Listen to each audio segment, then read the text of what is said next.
Tips for Twits, Let Her Rip, Picking and Groveling.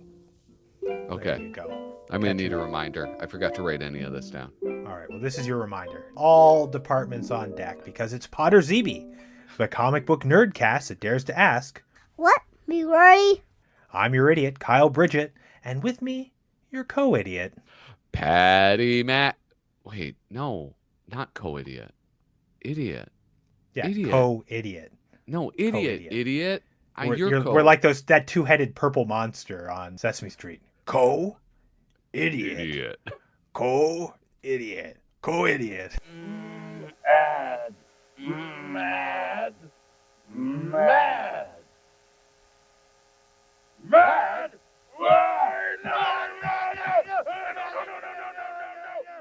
Quit trying to distract me. You're the idiot. I'm the co-idiot. Frick. That's right. Look, we don't have time for your childish idiot, co-idiot obsession.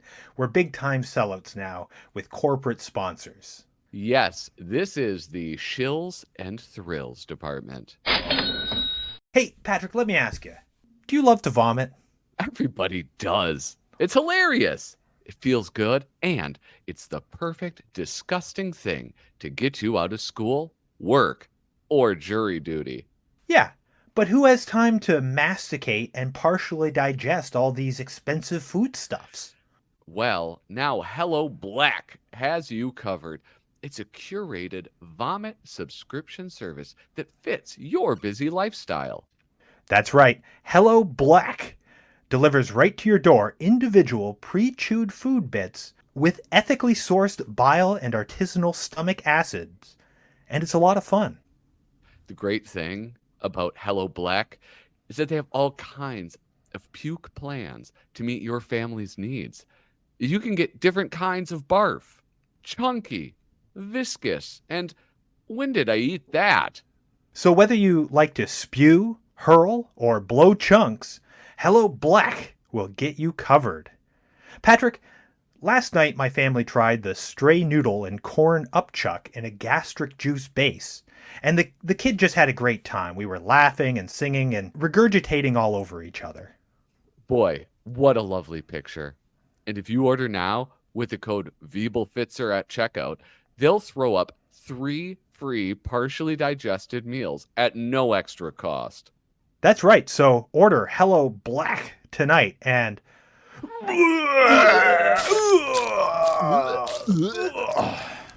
Ugh. We better get moving to our next department. Up next, the Tasteful News Department. That's right. We've got news. Hot news. Shaking its moneymaker for you today. You might have noticed at the opening someone else saying, "What me worry?" in the opening slogan there. I did, yeah. Who was that creep? Well, that was my son, Felix. And this is all part of a new program we've got going on here, a new pilot program. This is the Idiot of the Month Club. Folks, you can send us audio clips of you saying, "What me worry?" and how you'd like to be credited. And once a month, we'll use your "What me worry?" and you will be noted as the Idiot of the Month. How do they submit themselves to us? Any way that I can download it, basically. It doesn't matter. Like, you can send it by email as a sound clip. podrzebiepodcast at gmail.com. I don't really know how else. Maybe you can DM me somewhere. I can probably download it. I don't know about Instagram. Slide into his DMs. There you go. But we'll figure it out. Send it to me somehow. I'm sure I can record it. Even I can record it as a screen grab if I have to. So just send it to us any way you want with your name and how you want to be described. And you too can be Idiot of the Month. What? Me worry? That's my submission. Well, you don't count because you're already co-idiot. Oh, yeah. What's my next department? Well, actually, there's more tasteful news. No way. Folks, we have a Patreon. Patreon.com/flippinthrough. You'll find the link in the episode description, but we only have one tier. It's the $2 Claude tier. And if you join at the $2 Claude tier, you get entered into a raffle every 2 months or so. We're going to pick someone from that who gets to decide a feature department for an episode. What? We're just like handing the reins over to self-admitted clods. We'll have other tiers later. In the meantime, too, I'll post bonus clips, deleted scenes and stuff. I had a whole bunch of deleted scenes from the last episode, but for some reason they all got down pitched in a weird way, and I couldn't undo it. There was no effects on the clip, but they played like they had effects. But I always have leftover stuff, so I'll post bonus stuff of there. And I think ultimately we'd like to do extra episodes, but one step at a time. We've got the $2 Claude tier, and it is cheap. So sign up, folks. Help us pay for this StreamYard subscription where we record these podcasts, and also buy us some drugs. And or whatever, hugs, You know how people on the bottom of their YouTube videos, it'll be like, buy me a coffee? There you go. You could have one where it's just like, buy me a heroin? I don't know. What do you do? I'm an LSD man myself. Right. So buy me a tab. Anyway, that's it for these news, dudes. I'm still working on that, but So what the hell was that? Take it off, oh, take it off, cried that voice from the rear. But she stops. That's all, boys. Welcome now, once again, to the It's Ramblin' Men department. that's right, folks. This is really kind of a housekeeping episode. Housekeeping. This is really kind of a housekeeping episode where we're getting all the departments in there. We've kind of had to skip one or two every episode for the last few episodes, and I think we're going to skip them all next episode. So this is probably something we're going to have to do from time to time, some sort of roundup. Yeah. I don't know what we'll call the episode. The Podrzebie department. The housekeeping department. We'll figure it out. It's not really a department. It's a roundup thing. Unless there's like a meta department that all the departments are in. Like a department store. Yeah, like some Grant Morrison type world building department. Yeah, but also we get to kind of take it easy today. Yeah. So how was your Halloween? My Halloween was, I don't know, it was pretty chill. I went trick-or-treating. On your own? Yeah. Yeah, I just wore a giant diaper. Nice. No, I don't know. Okay, this is a dumb question. Is it cold where you are? It was very cold. It snowed the next day. Usually, like, Halloween comes before the first snow, and I guess technically this year was, like, just narrowly under the wire. Yeah. But it was pretty cold, yeah. Yeah, same here. It snowed the day before Halloween, Okay. and it was like 30 degrees, mid-30s during the day, dropped real cold. 30 degrees, so subtract 30. Double it plus, no, double No, it because plus we're working 7. backwards, though. So it's 67 degrees Fahrenheit. Well, I mean, we're figuring out Celsius. Oh, it's 0. I'm sorry. It's about -1. where you Okay, are. all right. Yeah, that's pretty cold, yeah. That's below freezing. Yeah, in Minnesota, you just learn from a young age, you have to like layer up. So any costume has to be able to have several layers under it if you want to be recognized as whatever you're trick-or-treating as. But it was good. Yeah, my mom was always concerned about that with her costume. She always, it's not going to be warm enough. It's not going to be warm enough. Or if you had a costume that you could put clothes under, she'd be like, oh, that's good because you can wear a coat under there. That's great. She doesn't sound like that. I don't know why I say it like that. But she was really concerned about it. Now that I have a kid, I kind of see that too. So we brought him out. He's dressed as a skeleton. We went trick-or-treating. That's what I was And- dressed as. You did the skeleton costume? Yeah. Nice. You were dressed as my son. The idiot of the month. What, me worry? Yeah, so I brought like a fleece lined sweater with a hood, thinking like, I can put this on over top. That'll be enough. He was pretty cold, but he was so excited it didn't really matter. No, dude. The wife was very cold.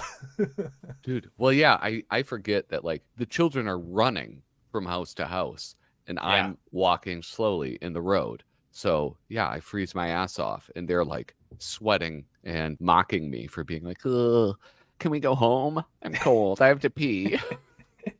They're like, piss when you're dead, old man. When I was a kid, I would be out as long as I possibly could. I'd get like 3 pillowcases worth of candy. I was very serious about my trick-or-treating. Dude, we'd come home, empty the bags, go out again. Yeah, I would do that for sure. And sometimes I would bring like extra masks. So if there was like a house that had something really good and there was like a crowd, I could kind of slip to the back and swap out my mask and sort of double tap them. You're such a dirtbag. It's dishonest, but you know what I never did is I never dumped a bowl of candy into my bag. You know, I might take more than one. Yeah. I'd take a handful, but I Yes. never dumped a bag or a bowl. And someone did that to me this year. We left out a bowl when we went trick-or-treating. And we don't get many trick-or-treaters at our house. We get like 8 to 12 max. Mm-hmm. So I left out a bowl. And in years past, I've left out a bowl. I've come back, there's been different candy. Like kids have actually traded out candy.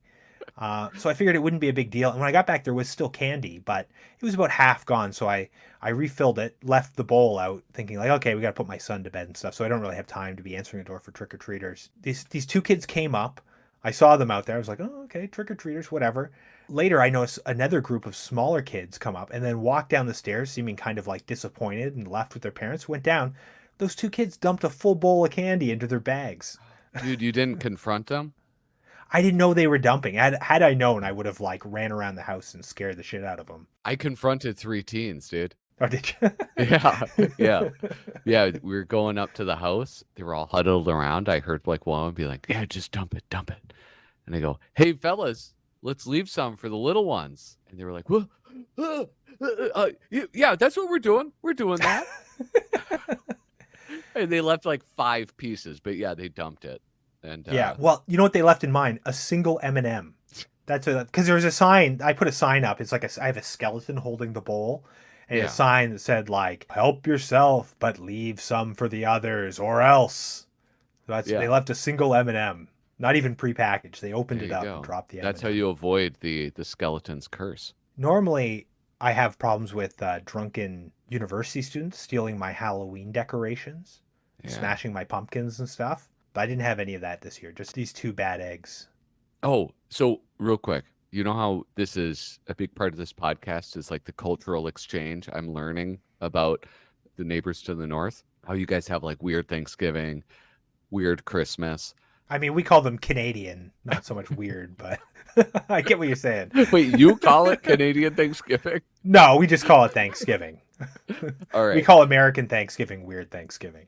Oh, okay. How about though, did you guys always have Halloween or is that like a recent thing?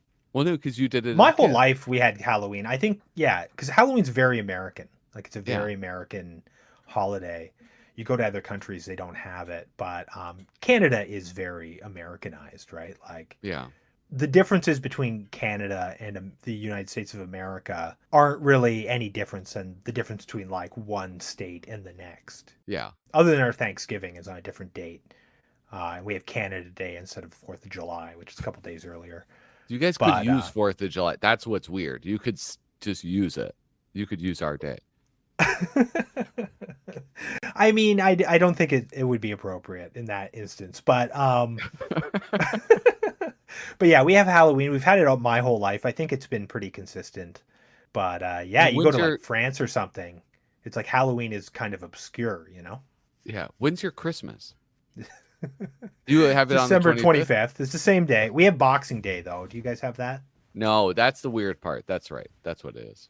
That's not officially a holiday everywhere, though. Like in this province, it's not a holiday. But in Ontario, it's like a stat holiday.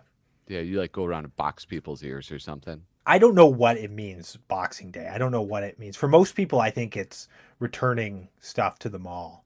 How depressing.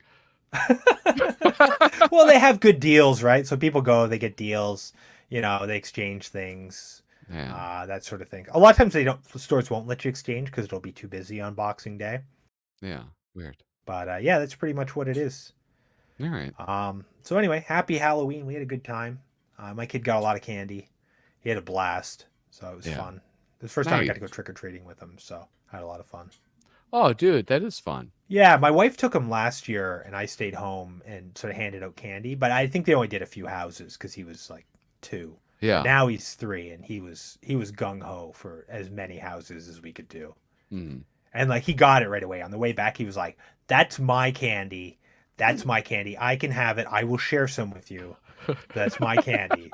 I earned it." Which is what Halloween is about, right? That's what trick-or-treating is about. It's about, the entrepreneurial spirit Yeah.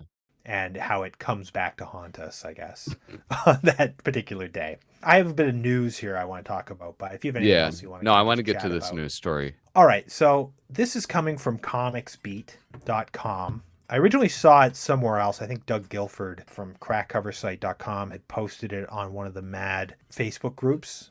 Yeah. Oh, Thank you for you. Thank you for using the proper term for his website. That takes you to the site, right? Same It thing. does, yeah. Crackedcoversite.com. Okay, so DC Comics, Mm-hmm. company I used to work for, their division head, Pam Lifford, or Lyford, apparently she's leaving Warner Brothers Discovery, and it's part of a Warner Brothers Discovery consumer products shakeup. And if you don't know who Lifford was, she was the president of Warner Brothers Global Brands and Experiences, and she's leaving to focus on family members' healthcare needs. And then they say this is almost literally the same reason they gave when former DC head Diane Nelson stepped down back in 2018. It sounds like that's not actually what she's doing. That's just what you say when you're giving your walk-in papers. Yeah. Anyway, she was involved in a bunch of decisions. When she started there, I think in 2016, she clashed with a bunch of people there, especially editor-in-chief Dan DiDio, over Black Label Batman book called Damned. That's where Batman hung dong. Yeah, yes, that is what happened. It was a beautiful book, though. It was painted by shit. Why can't I remember his name? I follow him on Instagram. But this dude has done like Batman Noel. He's done a ton of covers.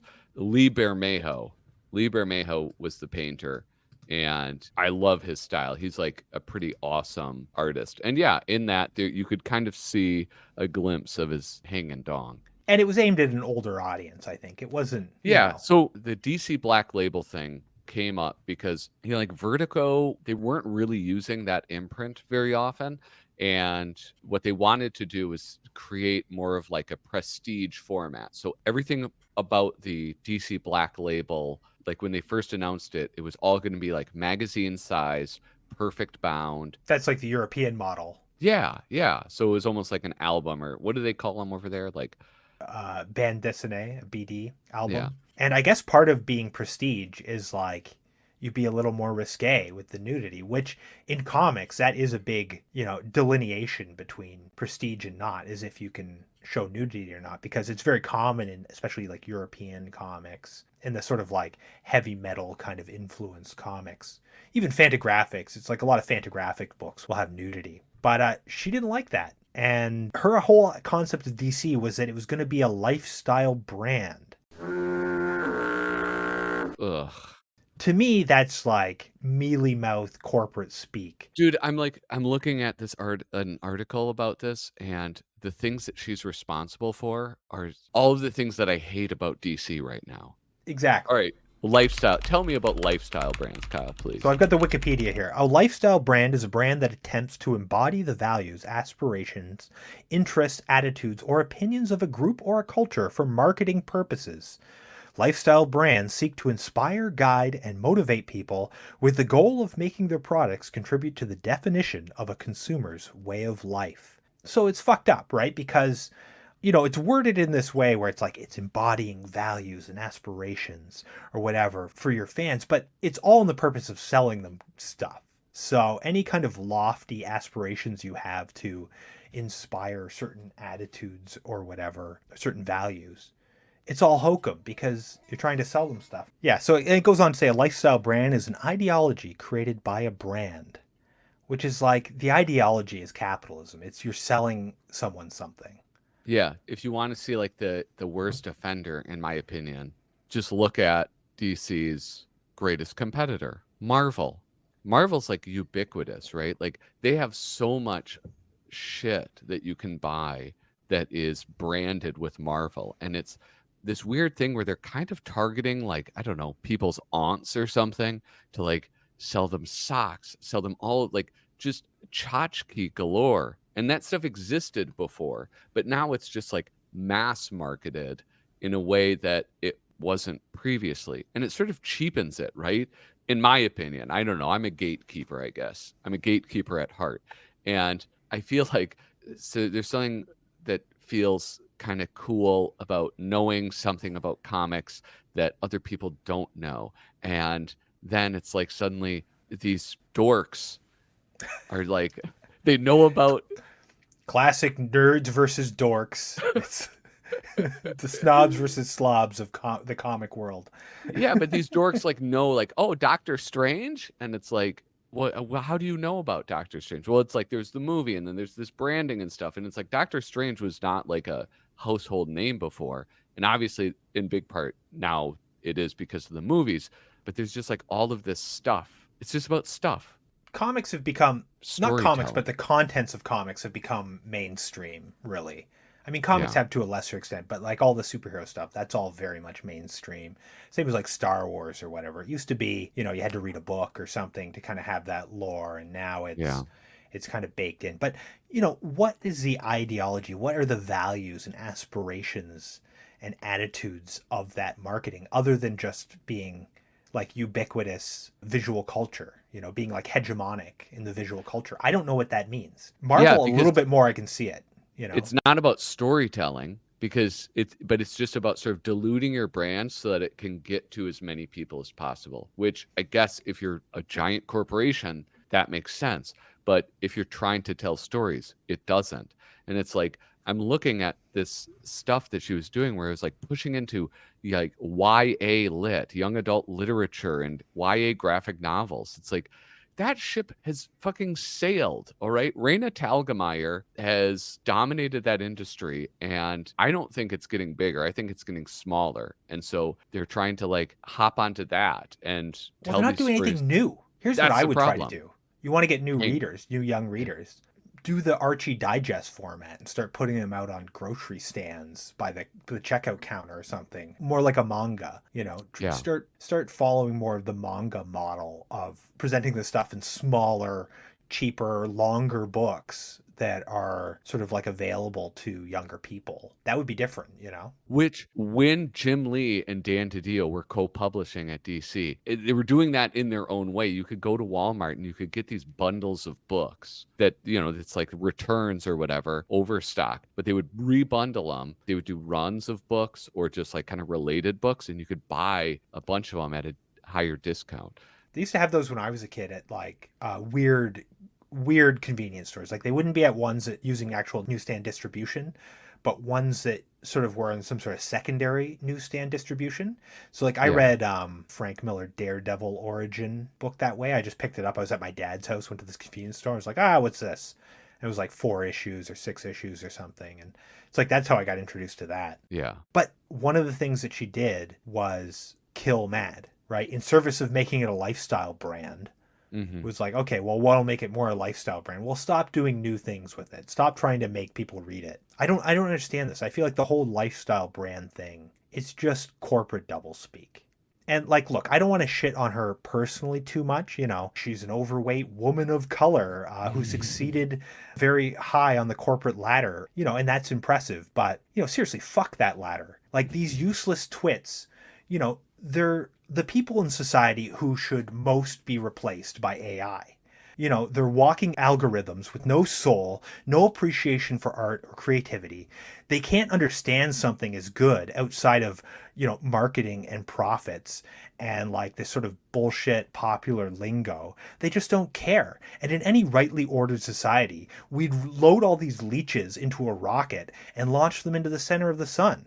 So while I don't think Lifford is exceptionally bad when it comes to these awful toad people in general, fuck you, Pam. Fuck you forever for what you did to Mad. And, if you reincarnate as a fucking tapeworm, that's too fucking good for you. And for all these fucking leeches, get rid of them. Know what I was thinking when I was looking at her picture? If you made Alfred E. Newman's girlfriend, Moxie Kazanovsky, now in the modern era, it would look just like her. Like, I don't care about like the sort of like woke bullshit that goes into it, No, but seriously, look at her. Look at the structure of her face. She looks Alfred E. Newman-esque. Oh yeah, she's kind of in reverse though. She's got like one eye kind of higher than the other, but it's the opposite eye. Maybe that's why she went after Alfred. Maybe she was like, he's a little too close to me. Yeah, I mean, she's obviously just someone they brought in who didn't give a shit about the comics. She was just in there to make money. You know, the whole way they talk about their fans, and which, you know, fans is another word for customers. It's cynical, and it has no appreciation for the arts. And this is a problem across all of the creative arts. You know, it's a problem for movies. It's a problem for TV. You know, none of these people know anything. They're all fucking stupid.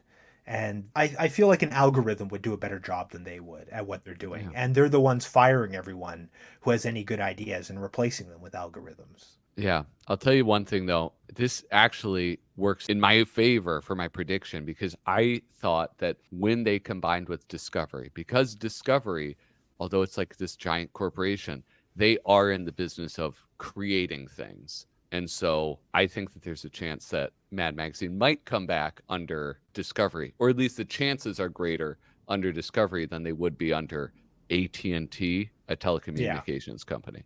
So, but at the same time, I don't hold up much hope, because I feel like so few people that are in positions of decision making that are in these studios, or whatever you want to call them, these companies that are making creative stuff, so little of them are put there because they have any appreciation for what they're making. Like look at every time there's a movie that comes out. It's like Barbie comes out, it's a huge hit. The takeaway is never like, well, why is this a huge hit? The takeaway is like, oh, toy movies are a big hit now, so we have to flood the market with toy movies. And it's like every single time there's like, they take the stupidest possible reason that something might be successful, and they say, well, that has to be it. And then they just flood the market, and it's a disaster. And then they look around and they say, oh, it must be all the creative people's fault. Let's fire all them, you know? And it's like, no, it's your fault.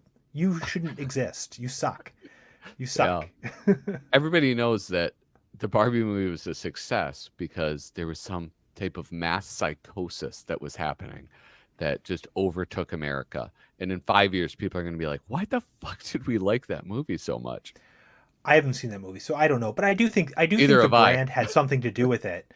But I don't think it's because the brand was a toy, period. I think it's because it's a beloved toy, and people are kind of like, now they're primed for these sort of commercial properties to become narratives.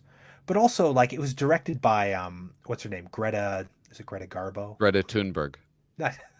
Greta Garbo? Did you just say? What's her name? Greta whatever. What's her name? Gerwig. Greta Gerwig. That's it. Not Garbo. Yeah. What the hell? It was directed in the 1940s, and it was put in a vault, and it's just come out. You know, so it's like they have a director that people are interested in. It's this product that, you know, especially women resonate with, you know, having grown up with it. And then I haven't seen it again, but it sounds like they presented it in an interesting way. And it was also a time when there was no other movies that were worth seeing. So people made an event of it, you know? Yeah, except for that giant Christopher Nolan film.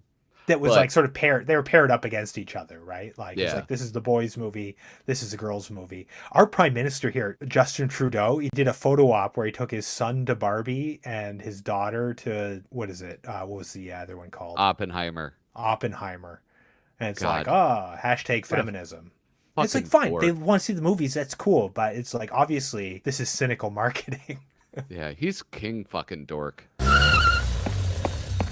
Hey, mister, why does your car say King Dork? I bought it from King Dorkenheiser of Finland. I thought Finland was a constitutional democracy. Just park the car. Oh, yeah. Oh, yeah. No, this might be getting too... He's a big weenie. I've never liked him. This might... All right. Okay, never mind. I was going to say one more thing. But if you're talking about, like, toy movie things, I think it's kind of started with, like, the Lego movie. Yeah. And then... Because then there was the Playmobil movie, which totally flopped. No one remembers that, yeah. Who gives a shit about Playmobil, right? There's also like the Emoji movie. Yeah. But then there's Mario, and Mario worked, and that's kind of a toy movie in a sense. Yeah. So it's like, but it's not that it's toys. It's that they're brands that people are interested in, and then they're presented in a way that doesn't necessarily totally pander to them. Mm-hmm. I mean, it does to a certain degree, but it gives you a little something. Whereas like, these fucking CEOs, they don't get any of that because they don't have a creative bone in their body, and they don't have any appreciation for art. It's like they look at, you know, a painting and they're like, wow, $20 million. Must be good. Dude, you hate CEOs. I do. I hate them. I really hate them. And I think that they're awful. I think they're our enemies as people who enjoy creative endeavors and art. Dude, you're going after CEO so hard, I almost feel like defending them. So I think that's a sign we better move on to our next department, dude. I think you're right.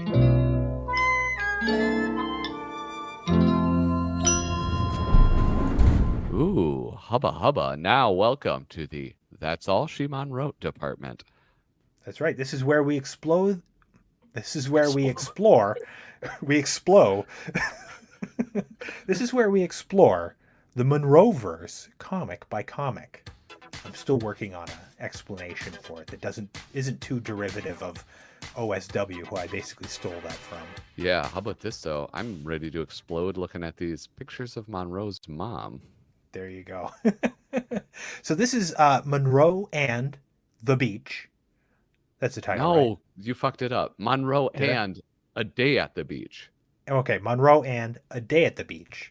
And then This is my problem. I make my notes and then I read from my notes. I often miss stuff. So let me actually load this up here. In the meantime, the subtitle. It's not a subtitle, it's like a caption. Ah, nothing like a nice, relaxing day at the beach. Salt water in your eyes, sand in your shorts, and the glorious joy of public humiliation. And we should point out that this is from Mad number 358, June 1997. It's written by Anthony Barbieri, and the art is by Bill Wray. This is the third Monroe we've read so far. So this is number 3. Number 3 in a series.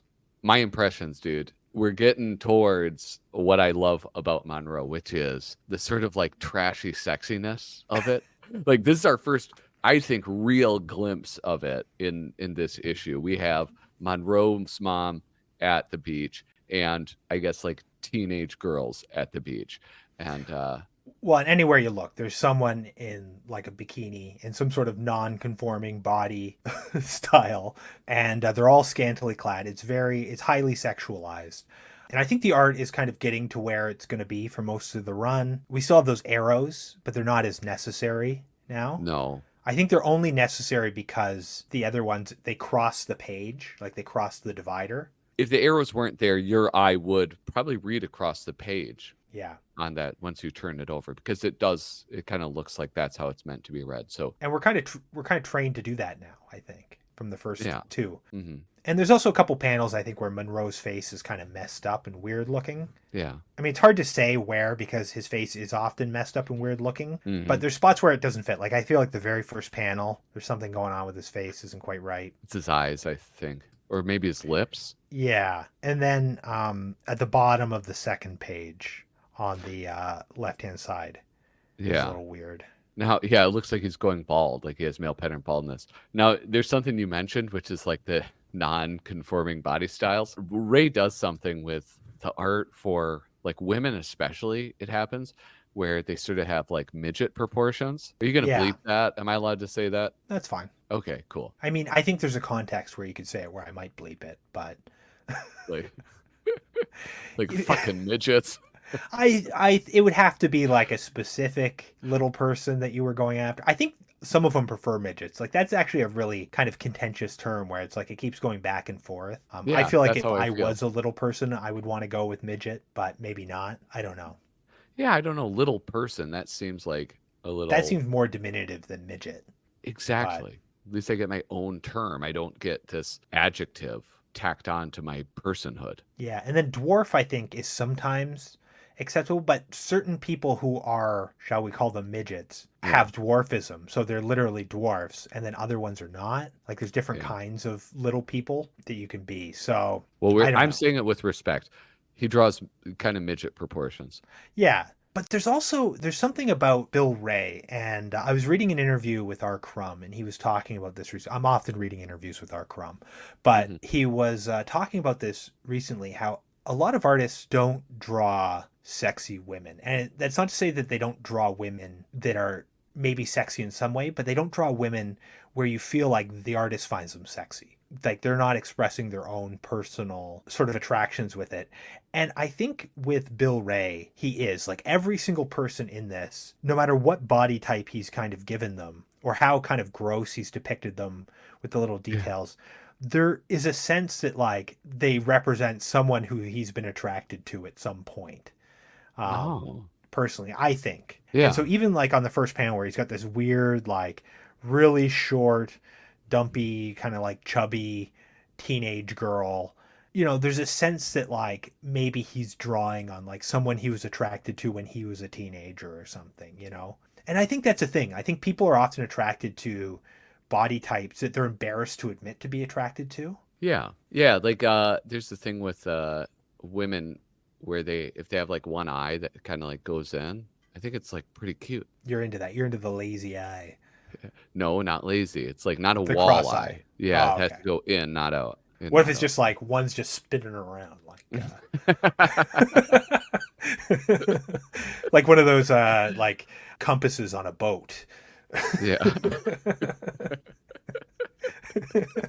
Anyway, let's get into the story here. Okay, so as the title tells us, Monroe and his family go out for a day at the beach. This always feels like a very East Coast thing. I don't know. Where does Monroe take place? Is it in California or is it on the East Coast? I don't know. Is there snow?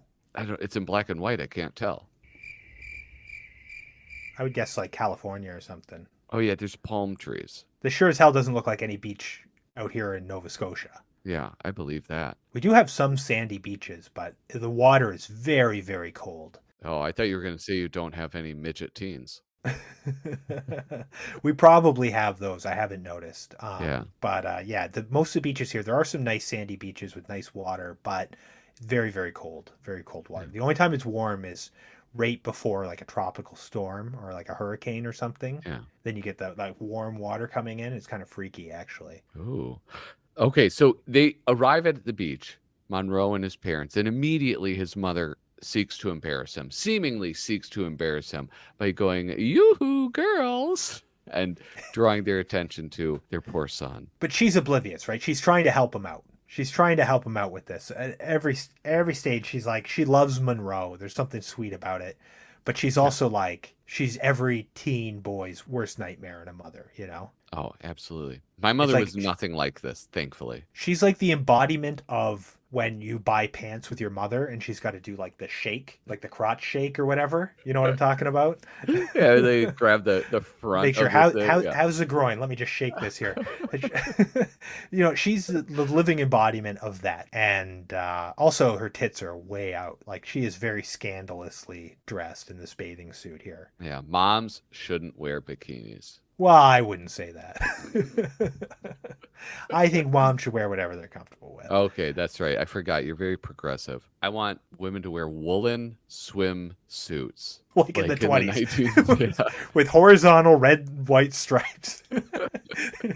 Listen, sun's out, buns out. That's what I say.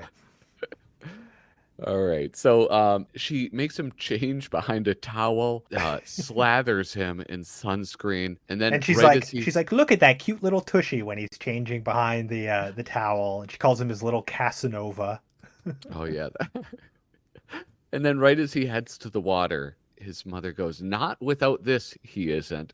And she's holding a little Donald Duck rubber buddy pool inflatable for him to wear. Like the ring with the animal head, and it's Donald Duck. Yeah. She goes, "There you go. You look adorable. Besides, Mr. Ducky will protect you out there. Now go have fun." And the scene, And like everyone's looking and laughing at him. Yeah, the classic Monroe scenes that we have repeated so far 3 times, I think. Everybody laughing. And something I like is, so he's looking very sullen, but he's also very pissed off. Like he's pissed at his mom for like yelling this at him at the beach in front of all these like sexy young people, and like they've got the Zipatone on him, so he's in like gray tone. Yeah. Which is very effective at not only just in terms of like directing your eye around this panel, but also in conveying the emotion. And it's something that like we're constantly seeing Bill Wray is very good at. Conveying mood, but also like doing it in a way that doesn't disrupt the structure of the image. Like the composition doesn't hurt the flow, but really enforces the mood, and then also looks good. Yeah. So like one thing that I could compare it to is like, one, you saw it in Ren and Stimpy, but also you see it in like SpongeBob SquarePants, where they'll do that thing where it's sort of like a close up with the vertical lines to like create that darkness on the character's face, but it requires you to just like go into that one person. And when you're doing with a comic, you don't want to waste a panel on that. So you can convey all of that same stuff within the panel using the zipatone and like his scowling expression. But also, something they do in both those shows is that they're not beholden to being on model. Like they'll completely throw out the model book if it suits the mood. Like to have the character completely transform into almost a grotesque form in order to convey mood and different emotions. SpongeBob really does that, really pushes that a lot. So he's out in the water and a bunch of bullies pull up. They're on boogie boards and they're like, look at this wuss. Let's kick his ass and take his duck and his bathing suit. I love that after noticing him, their first reaction was, let's kick his ass. Let's get him. Yeah. Which is like a kind of ugliness that you face as a teen, you know, especially like if you're not out there bullying other people, you're being bullied, right? Like it's a dog eat dog world. And then so Monroe washes onto the beach, basically. He's nude. He's all beaten up. He's got the big goose egg on his head and the crossed Band-Aid, you know, stars and swirls coming off of him. And a nail through his nose. Oh, he's got a nail through his... I didn't even notice that. That's good. And his dad's, who's swilling beer, is like, please tell me you didn't lose another duck. And his mom says, that's okay, dear. We brought an extra one. And then this is, I don't really understand this panel. Does this happen? Oh, is that tar on your foot? And she gives it like a little spit shine. I don't understand that at all. Is there tar in the beaches? Beach tar? I mean, I guess some beaches, maybe. I don't know. I don't know what you get on your feet at the beach that would be. Yeah, I guess maybe we're not the people to be interpreting this. A man from Nova Scotia and a man from Minnesota. I see other situations where moms like get something off your face or something with their thumb. It's like, to me, that would make more sense. I don't know. I do feel like that panel's a little wasted. And then he calls over the girls and she says, say, let's invite your little girlfriends over for lunch.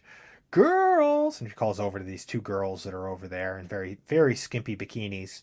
Monroe wants to eat egg salad with you. He holds up like a dripping egg salad on like a ciabatta with a tomato. And Monroe couldn't be more embarrassed. And the kids are just saying like, that's sick.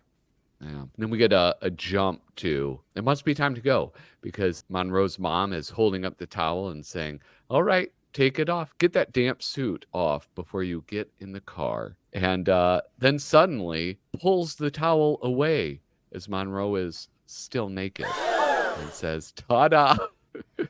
Oops. I'm sorry. I thought you were done. Oh, look at that cute tushy.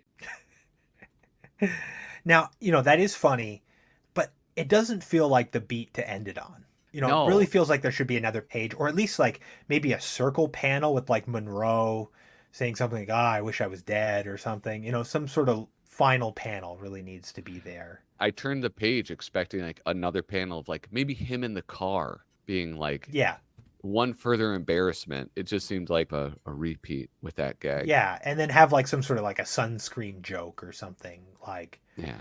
Or like, oh, I invited over your friends from the beach. And it's the bullies or something. You know. Oh, that would some sort of gag like that would really kind of finish off. It's really almost inexplicable. Like it feels almost like they were just like, we don't need this fourth page or something. Yeah.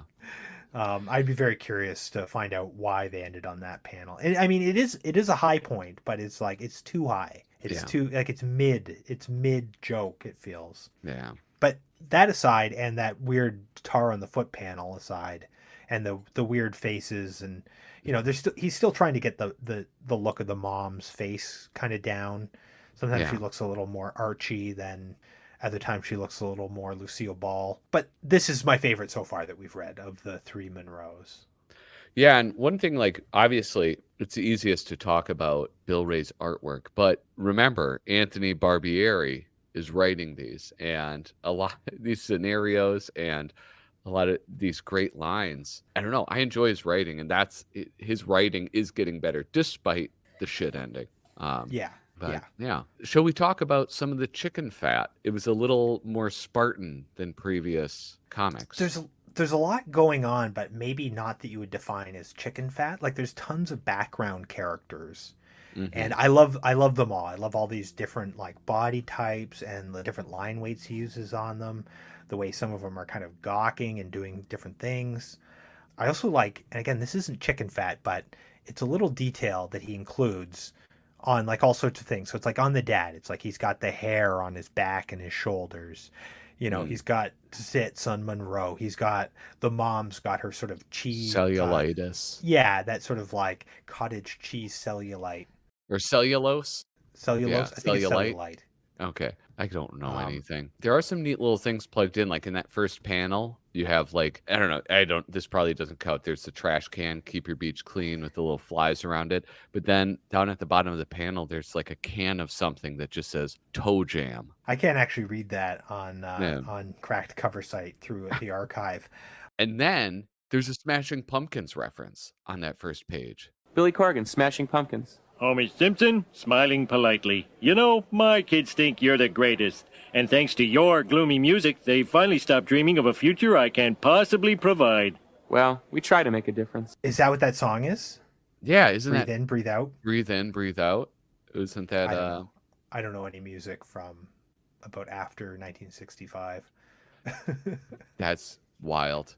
Is the one sort of true piece of chicken fat that I noticed was the airplane that's got the banner that says "Read Mad," which is a bold choice when you could have used the Zeppelin.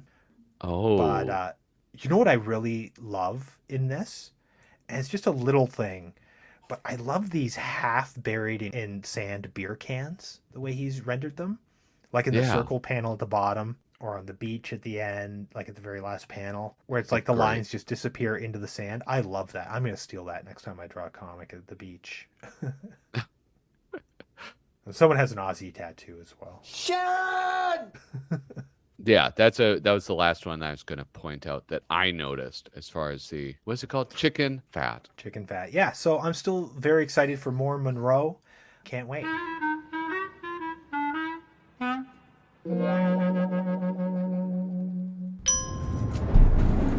All right, here we are at the Department of Corrections. That's right, folks. We make mistakes, but we're stupid enough to admit it.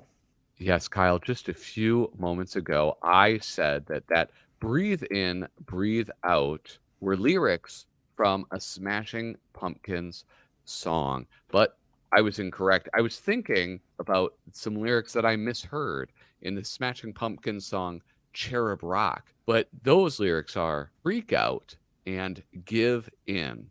And after a cursory search, I think that the song may have been a Bush song, but I'm going to do a little bit more research and get back to you fine listeners later. What an idiot. Finally, I'm idiot.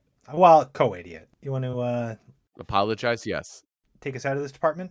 I'm sorry. Okay, here we go.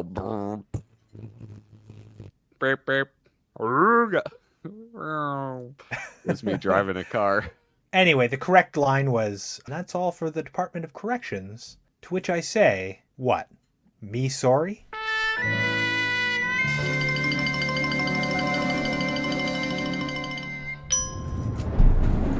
Welcome to the Tips for Twits department. It's been a while. It's been a while. That one I remember. It's the only post-60s song that you have. I remember all the awful songs that I heard blasting out of the back of cars all year long or something because they were hits. Yeah. But all right. Well, hey, I got a tip, you twit. All right. What's your tip?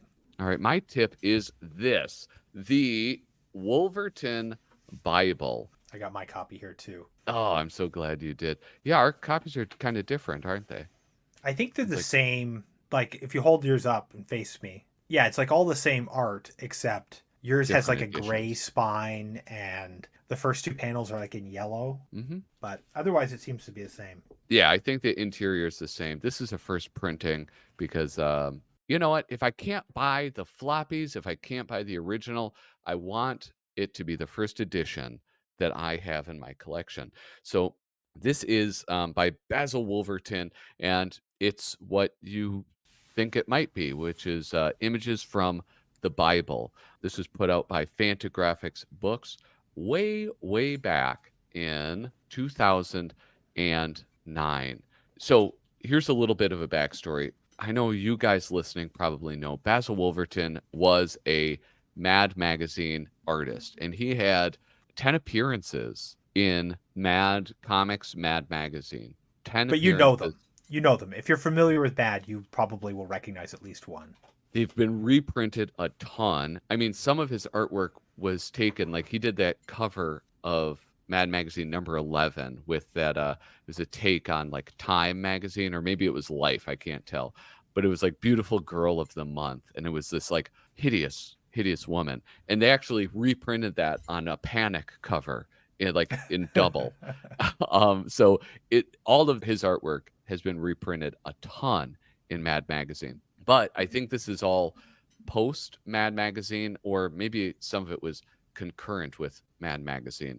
But he was a member of a church, and it was called what was it called? It's gone by several different names. Here it is. I think now it's called Grace Communion International. Before that, it was called the Radio Church of God, and also the Worldwide Church of God, which it's now based in Charlotte, North Carolina, but he was a West Coast boy. He was like up in Washington or something, doing this insane artwork for Mad Magazine and other comics, but then also producing artwork for these sort of like retelling of Bible stories that this church would put out and sell to their congregation. So I think just something I want to interject here is that church is a very generous way to describe it, and probably the more common way it would be described is a cult.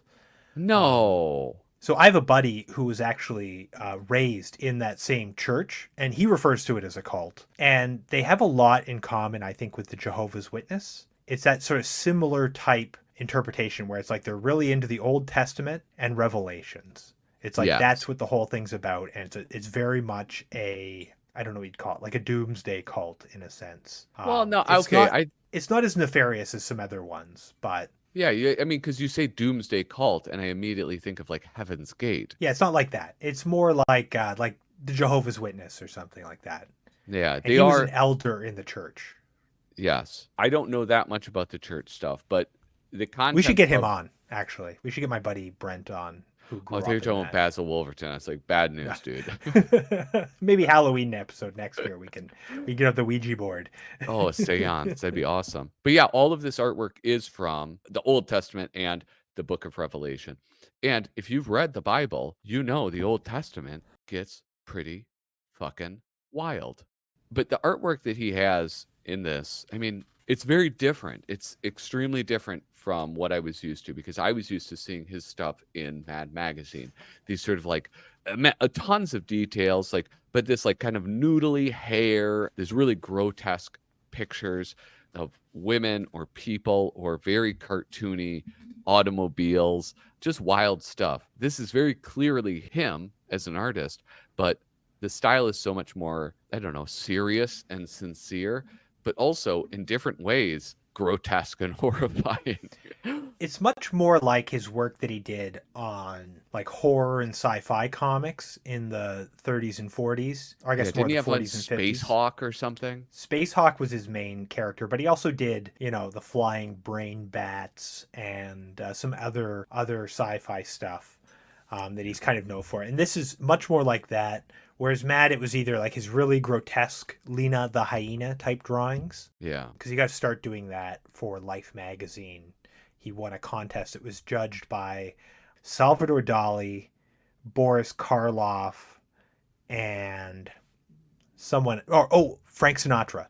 And what?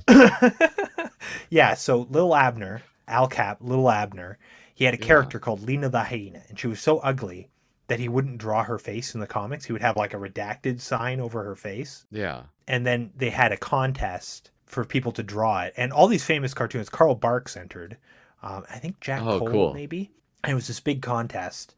And then it got printed in Life magazine. This was about 10 years before he appeared on the cover of the parody Life magazine that Mad did, that you were talking about earlier. Beautiful Girl of the Month reads Mad. So he's got that grotesque style. And then he's got a humor style, where it's like his Powerhouse Pepper, Mystic Moot, Flash Flip Flop, the Flying Flash? Flat Flip Flop, the Flying Flash. There's a whole bunch of them. He's got a bunch of characters, and they're all kind of these goofy characters. And those look a little bit more like, almost like Crumb, I would say. Yeah. And then there's this style, and this is like his more serious style that you would see in sci-fi stuff. But it's even more so because he's a sincere believer, and he believes in what he's doing here, and he's like obviously taking a ton of care in illustrating this, because it's probably not about making money, it's about bringing about the rapture or whatever. Yeah. Well, so there's something about it. I think you taught me this word, like to describe things that are like, you were talking about the cover of a Grateful Dead album and the turtle playing the banjo, and you said it's a naturalistic style where it doesn't look realistic, but it's drawn with realistic features or something. I don't know what the definition was, but I guess I usually use the term naturalistic to describe something that's representational, and sort of drawn or painted to look as much like that as possible. And mainly because I think the term realistic is loaded. Yeah. Well, and so I guess like some of this, I think maybe is along that sort of naturalistic style. Especially, I'm especially drawn to the book of Genesis, where it's like Adam and Eve, and you have these like beautiful rocks and mountains, and then this tree, the tree with the fruit of knowledge of good and evil. And I could stare at the bark and leaves of this tree for hours. It's the way it's rendered is just so beautiful, and it just captures so much of it, the natural parts of the tree. I'm just engrossed by it. Do you know what I'm talking about? Page 23. Page 23. Well, now we can see if our books are the same. Oh, yeah. Well, something about Wolverton's style is that he doesn't leave a lot out. He's got like kind of a like horror vacui kind of to him, where it's like he fills in every space. He draws every texture in a way that wouldn't work except for the fact that he draws humongous. Yeah. Everything he draws is really, really big. And so that's how he's able to fit all this like texture and details in without it just looking like a mess. Yeah. But even just like the way he's like layered the leaves, it's very illustrative. It's very clearly depicted. Like I don't think I would say naturalistically depicted, but it's depicted in a way that you see every detail and you kind of understand how it is. So sort of what I was saying about how like realistic is a loaded term. Yeah. And I think it's because often when you think realistic, you think photorealistic. Yeah. But also realistic is about representing things so you can have an idea of what it is that you're looking at, and an understanding of what something is. And I think he does that really well with like the way he's positioned the leaves and the fruit and the textures. Yeah. And his compositions are gorgeous. Like they're just like these really kind of classic compositions, very illustrative. Yeah. So I don't know if you listeners don't care about the Bible, if it's not interesting to you, I would say that this book is for you anyway. You don't have to have any background knowledge or really any interest in the Bible to enjoy these illustrations, because they really are just so beautiful and so amazing. Well, I bring a lot of books in when I teach kids and teens, and I always bring in Wolverton books, and like people are just people always become obsessed with them. They're gorgeous to look at. They're just fascinating. There's something about them that like, how do they look like this? Even when they're not being totally weird, they're totally weird. Some of my favorite things in here are like all the statues, all the like pagan statues that are throughout. Oh yeah. It's just so bizarre. He's got like almost a sci-fi way of viewing it. It's very stark from like Robert Crumb's interpretation of Genesis. Like that's the comparison that you want to make. Yeah. And I think he actually addresses that in an interview I read, where he says like something is very different from his approach to Wolverton is that Wolverton believes in the Bible. And so he's like illustrating it in a way to like make it very heroic and very stylized and very exciting. And Crumb's Genesis is exciting too, but he stages it more like a film. Whereas like Wolverton has a much more like painterly approach, even though he's like hand drawing it all with pen. Here's something else though. This is a bit of a non sequitur to what you were just talking about. There is an additional chapter, part 8, all the way in the back. They just have a funny stuff section, which was still for the church he was a member of. I think much of it was, but it's non-religious. It's just silly faces, some sort of like things that like comics, kind of around college life for people. But it's really fun. And it's that more mad style that you would expect to see. But something that you haven't really broached here. So we What? talked a lot about the Old Testament stuff here. Yeah. But his Revelation illustrations from Revelation are like completely shocking. Like if you turn to page 283, and it's Yeah. like it's these radiated, almost like zombies just marching. That's just like a horde of them walking towards you, and it's like their skin's all burnt and their eyeballs are hanging out, and it's horrifying. And this stuff is being presented to kids, right, in these illustrated Bible magazines, a la Watchtower. I don't know if that was the target market, but yeah, they probably. I mean, if you're like, They you want were to like, kids. this is why we got to get my buddy Brent on, because like they had all this literature that was aimed at the kids in the cult, and it's all illustrated by Basil Wolverton, or so much of it is. So it's like, that's why I think he's such an interesting person to talk to on this, because he grew up, this was his reference point for Basil Wolverton. And whereas I think for most people, the inn is mad, and if it's not mad, it's Space Hawk. Yeah. I didn't bring up the Revelation stuff because I haven't read that part of it. Like I have seen it, but I kind of forgot about it. So no, I'm really glad that you brought it up, because it is like, it's intense, and it's even more jam-packed than the earlier stuff, because it almost seems like he had a lot of energy into Genesis, and then some of the stuff like further on in the Old Testament, he was sort of like, I got to get this done. But this one is, it's darker too, like, and I don't mean like subject matter wise, it's actually like he's rendering so much, and he has, it looks like a Durer etching or something, like if you picked up like the Divine Comedy or something, like a copy from the 19th century with like all the etchings in it. That's what it looks like. It's completely deep values of gray throughout the whole thing, all done with like just line and hatching. Yeah, it's very shocking, very spooky, like a Fulci film or something, like The Gates of Hell or something. You know, like some sort of really intense, bleak horror film. The back of this book, and it's like a really, the quality of this book, Fantagraphics puts out such good books. The back of it says, not like any Bible you've ever seen. And boy, that's pretty true, I would say, at least for me. Yeah. So I have some thoughts on this. Do you want to give kind of like your thoughts on this? Maybe give it a rating? My rating. What you're bringing here. Yeah, this is 4 quarts. You give it 4 quarts? That's a solid rating. 4.5. No, 4 quarts. 4 quarts. 4 quarts. So you didn't bring this up. Here's the thing that kind of, I think, hurts this book, is it's not very readable. It's not presenting the text alongside the images directly. What it's giving is like sort of a summary of what's happening at each point in the Bible. It's done chronologically, and the images that are associated with that, but it's only giving you the information as they relate to the images. So it's not like Genesis, Crumb's Genesis, where you can read it like a book straight through. This is really kind of like, almost like a book you need to have alongside you while you're reading like a regular text copy of the Bible.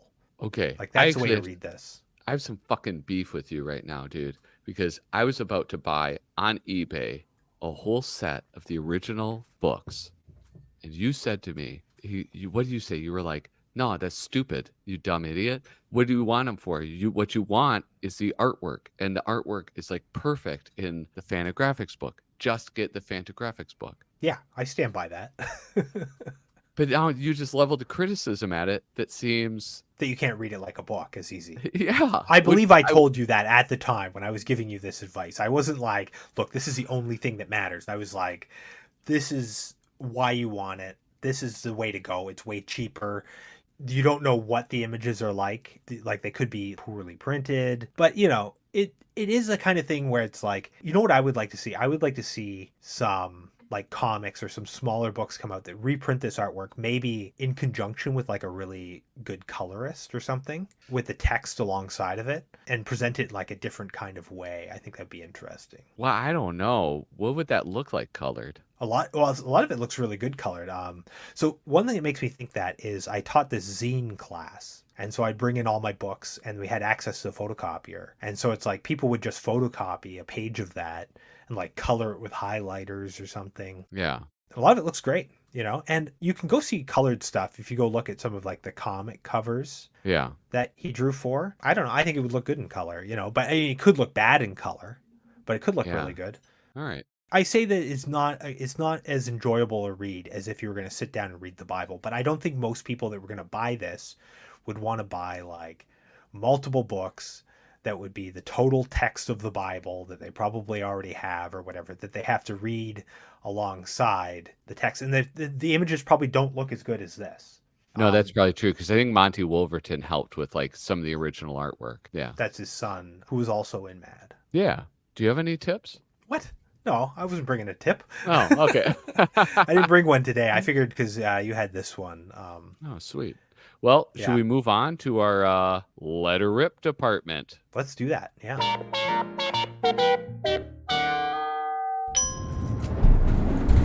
Welcome to the letter rip department. Yes, right. It's the letter rip department. And here in the letter rip department, Did letter I say rip it with wrong? your letter. Why do you keep saying it? I felt like we said it so many times there. Anyway, this is where we read your letters and also just letters. And you can send us a letter at podrzebiepodcast@gmail.com. Yes, indeed. And when you do, make sure that you put in the subject line, idiot mail. If you don't do that, we won't read it. That's that. Yeah. So yeah, that's it. Do it right. Idiot mail. And also, please address us as Dear Idiot. Or, you idiot, or damn you idiots. Whatever. But idiot in there. Yeah. So, do we have any letters? We do. We have a letter from Rob Mursky. He says, Hello, fellow idiots. I've been really enjoying your ongoing ramblings about some of the most pointless and trivial things imaginable. Maybe we should all grow up. But that sounds way worse than the alternative, being reality. Comics are the greatest art form, but I scream that into the void as most people just think comics are a vessel to get bad movies made. Oh well, that's just how it goes. I'm currently trying to convince my wife to hang a framed portrait of Alfred E. Newman in our living room. I really think it'll spruce up the joint. At least you didn't say above the bed. That was going to be my joke.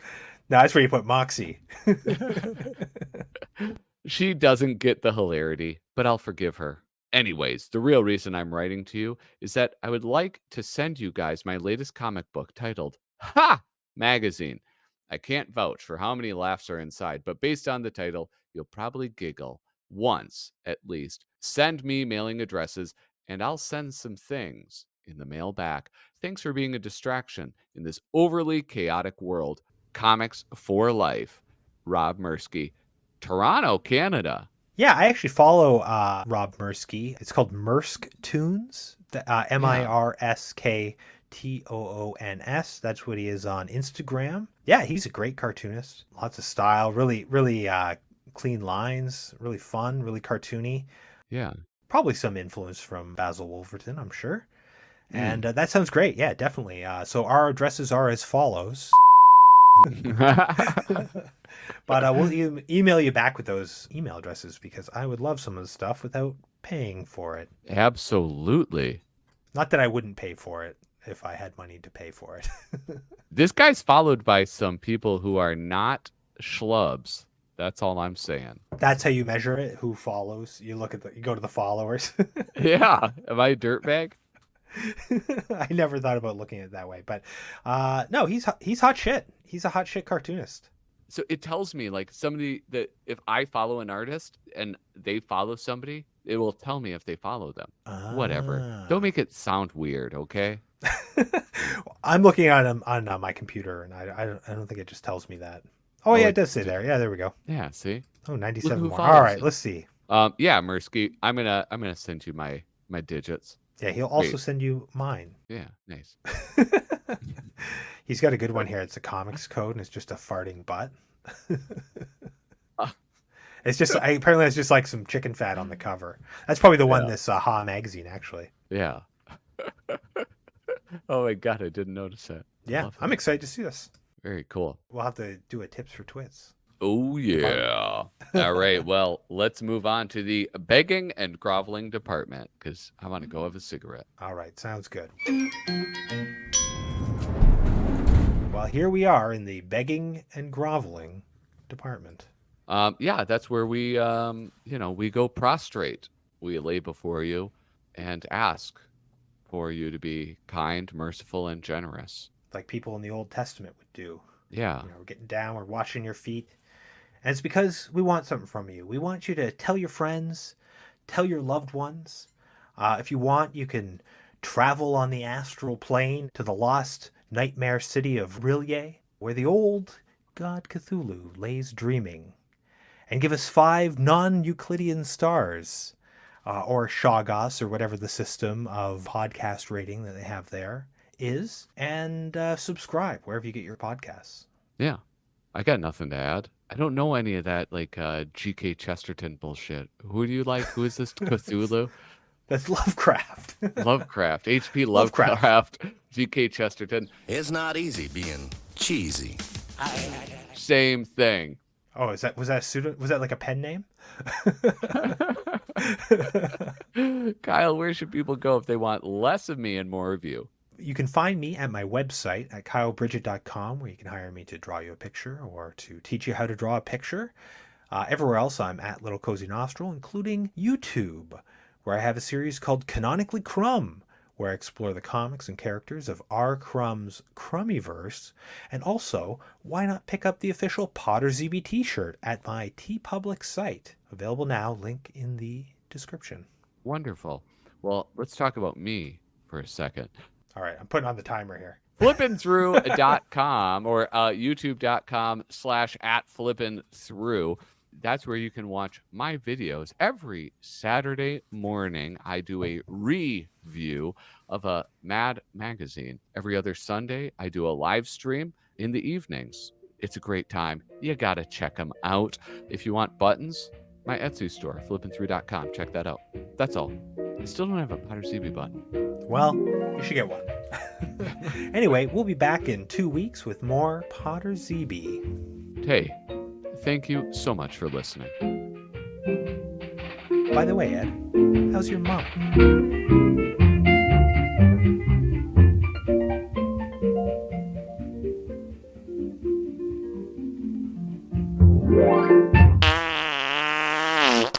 I'm going to have to add something at the end about, my goddamn kid's been coughing throughout this whole thing. Anyway, that's my kid coughing, if you were wondering what those sounds were. Yeah. They're just peppered in. It's nice.